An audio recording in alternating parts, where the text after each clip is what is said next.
Muy buenas a todos, mi nombre es Leandro y como siempre es una alegría inmensa saludarlos. En el día de hoy vamos a analizar a Adobe, una gran empresa de software diversificado que desde finales de noviembre del año pasado a la fecha lleva perdido más de un 28% de capitalización bursátil. Así que ya sabes, no te podés perder el análisis de hoy.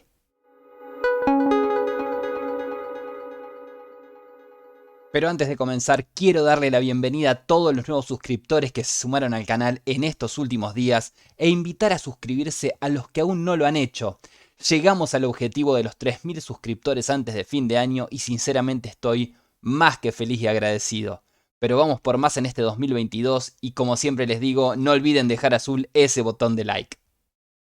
Comencemos entonces ahora sí con el análisis fundamental de Adobe, o Adobe, como le dicen en inglés. Y lo primero que vamos a enfocarnos es en la relación que existe entre el precio actual de sus acciones y el valor intrínseco de las mismas. Como pueden ver, el precio actual ronda los $499 contra un valor intrínseco de $955, es decir que se encuentra más de un 47% infravalorada con respecto a su valor intrínseco. Recordemos que esta es una estimación del precio de las acciones basándonos en los flujos de caja que deberíamos obtener en el futuro, es decir, que a partir de esta comparación podríamos decir a primera instancia que se encuentra barata. Ahora, desde hace unos meses para acá, como les comentaba al principio del video, desde fines de noviembre más o menos, que estuvo creo que cerca de los $650 a la fecha, cayó más de un 28%. Ahora, ¿es algo exclusivo de esta empresa en particular o es lo mismo que venimos viendo en gran parte de las empresas relacionadas a la tecnología que se están viendo fuertemente afectadas por esta cuestión del cambio de política monetaria de la Fed, de la suba de tasas? Ojo, tal vez sea más bien una cuestión de coyuntura, de una cuestión más global que individual de esta compañía en particular, que si se quedan a ver el análisis van a ver que es una empresa bastante prometedora y que está en una situación muy interesante. Comencemos primero que nada con el PER, que es donde podemos analizar es la medida que nos permite calcular si el precio de las acciones es elevado respecto del resto de las empresas del sector al que pertenecen, y nos vamos a encontrar con que, bueno, efectivamente el PER es un tanto elevado. Es decir, a medida que vayamos avanzando en el análisis se van a encontrar con que tiene muchas cosas muy buenas en esta empresa, pero que está un tanto sobrevalorada. Incluso después de esta caída del 28%, cuando veamos los gráficos van a ver que se infló mucho el precio de esta empresa durante la pandemia y ahora es como que está bajando, está queriendo volver a la normalidad. Algo muy parecido a lo que está pasando con muchas empresas tecnológicas. Fíjense que la industria no maneja un PER bajo tampoco. El promedio de la industria es de 40 veces ganancias. Nosotros en Adobe vamos a encontrar un 48.9 veces ganancias, siendo que lo que nos gusta o nos gustaría encontrar habitualmente en las empresas es este valor por debajo de las 20 veces ganancias. Así que en este sentido podemos considerar que se encuentra un poco cara.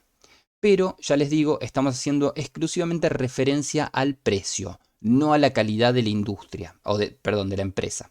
Con respecto a lo que es el PEG, que es donde analizamos el crecimiento de futuras ganancias, nos vamos a encontrar con que, bueno, este también está un poco elevado, está bastante descontado el crecimiento futuro. Nosotros queremos encontrar este valor entre 0 y 1 para creer que estamos pagando barato el crecimiento que puede llegar a traer la empresa con el correr del tiempo, pero como pueden ver está en 4.1. Es decir, mucha gente confía en esta empresa, invierte en esta empresa y está dispuesta a pagar un premium por esta.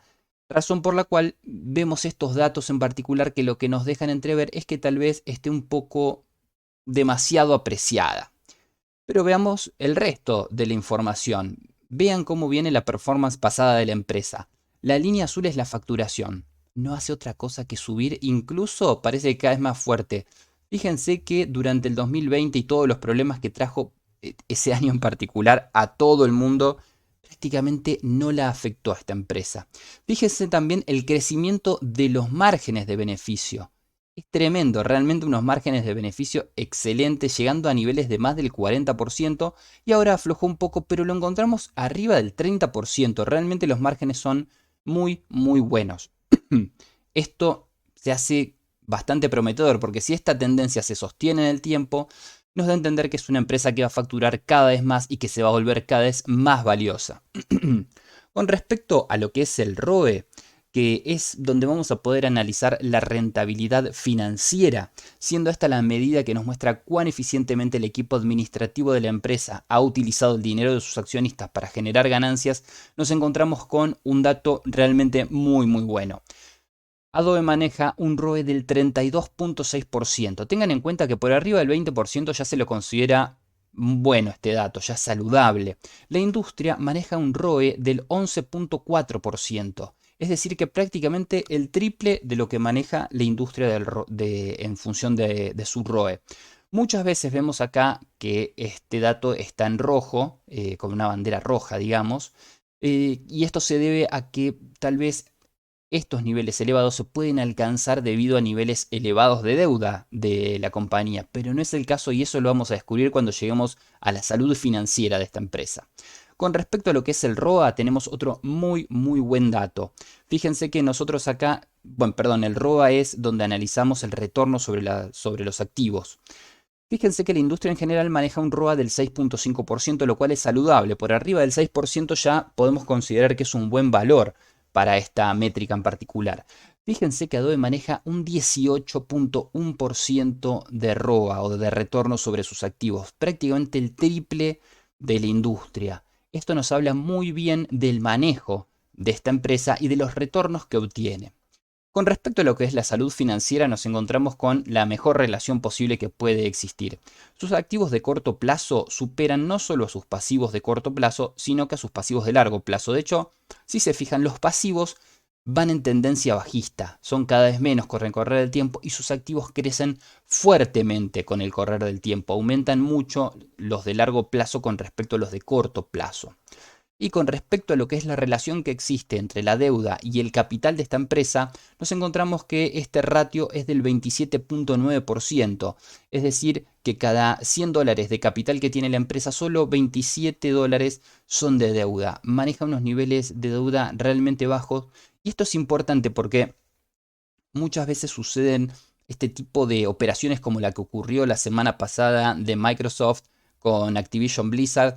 Para que una empresa pueda realizar estas compras, pueda seguir creciendo y desarrollándose en el tiempo, necesita tener niveles bajos de deuda para tener altos niveles de cash para poder realizar estas compras. Si no, es prácticamente imposible. No puede hacer adquisiciones una empresa que está tapada de deuda o que no genera buen capital.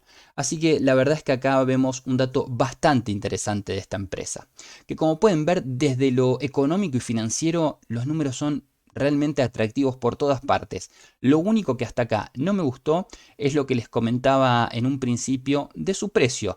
Me encanta la empresa, me encantaría aún más a un precio un poco más bajo.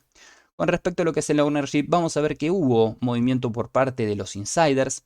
Recuerden que los insiders son personas que o trabajan dentro de la empresa en puestos jerárquicos importantes o empresas que están relacionadas directamente con nuestra compañía en análisis y por esa razón podemos considerar que manejan algo de información privilegiada. Fíjense, como si no fuese un dato interesante, que los niveles más grandes de venta se dieron entre los últimos 3 a 6 meses, particularmente esta persona que vendió 40.000 acciones cuando el precio de las mismas había alcanzado los 622 dólares.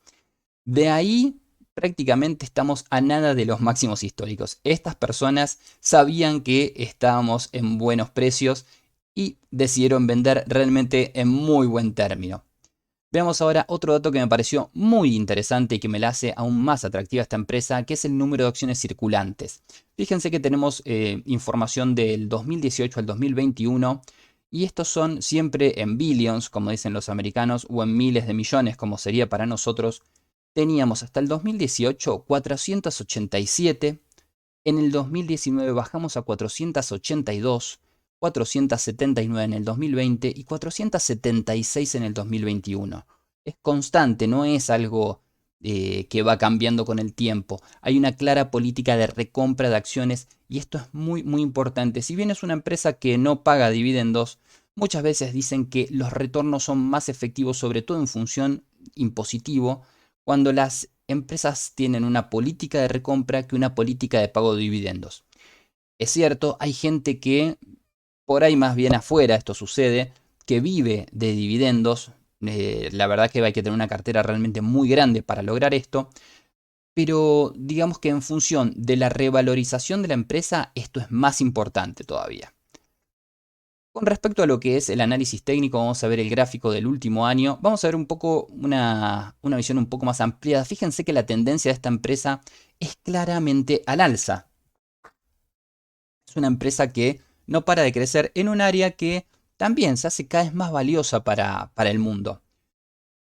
Pero como pueden ver, en el último año tuvimos, perdón, vamos a volver un segundo al gráfico de 5 años. Fíjense que traemos una tendencia bastante marcada al alza y bastante regular y cómo a partir del 2020, como pueden ver, acá tuvimos la crisis sanitaria y como gran parte de las acciones tecnológicas se disparó, descansó y volvió a dispararse en estos últimos tiempos, pero en noviembre del año pasado vemos que entra en una corrección bastante importante como muchas otras empresas de este sector. Fíjense que la tendencia actual es claramente a la baja, nos encontramos por debajo de la media de 21, es decir que yo no tendría ningún apuro en comprar acciones de Adobe en este momento, sobre todo si es para una operación de corto plazo. Esperaría que rompa la media porque no sabemos hasta dónde puede bajar, hasta lo que serían los niveles medios de lo que es su tendencia histórica, puede bajar un poco más. Así que, ojo, es para mirar. Creo que toda esta última semana y posiblemente tengamos unos cuantos días más para tener los ojos bien abiertos, estar atentos y no apurarse porque puede seguir cayendo el mercado. Fíjense que también se rompió la tendencia de mediano largo plazo, que es la media de 200, así que por ahí la veamos caer durante un tiempo más. Ojo, para estar bastante atentos todo esto. Fíjense en el MACD que veníamos teniendo histogramas levemente crecientes y volvimos, no se puso nunca verde, nos quiso dar compra, que enseguida ya tuvimos otro histograma rojo, que es del viernes, obviamente, donde todo el mercado bajó con bastante fuerza, sobre todo las empresas vinculadas al Nasdaq. Y fíjense que nos quiso dar compra y rápidamente volvió a darnos venta. Las medias están realmente muy abajo. Esto puede ser, sí, interesante para quien opera de corto plazo. Por otra parte, en el RSI vemos que estamos prácticamente en niveles de sobreventa. Recuerden siempre que el punto de compra es cuando rompe al alza. Acá nos dio un falso quiebre, así que ojo, podemos encontrarnos con valores aún más interesantes. En el Concord vemos que también nos dio una falsa señal de compra, quiso romper al alza, luego volvemos a encontrar que nos da venta. Estamos bastante cerca de lo que se puede decir el mar, como dice el gran Andy Stop Loss. Fíjense que las manos chicas, perdón, vienen vendiendo con fuerza. Esta es una señal interesante siempre para las manos grandes que quieren comprar los papeles de las manos chicas o las manos débiles a buenos precios. Y las manos grandes están llevando. Acá tenemos el dato interesante. Tal vez consideren que de acá a 6 meses, 1 o 2 años, estos precios son atractivos. Muy bien, espero que este análisis les haya resultado realmente útil. Si llegaron hasta acá les agradezco por el tiempo que me han dedicado y los vuelvo a invitar a suscribirse al canal y a dejar azul ese botón de like. Recuerden como siempre que todo el contenido de este video es realizado con fines educativos y en ningún momento puede ser considerado una recomendación de compra.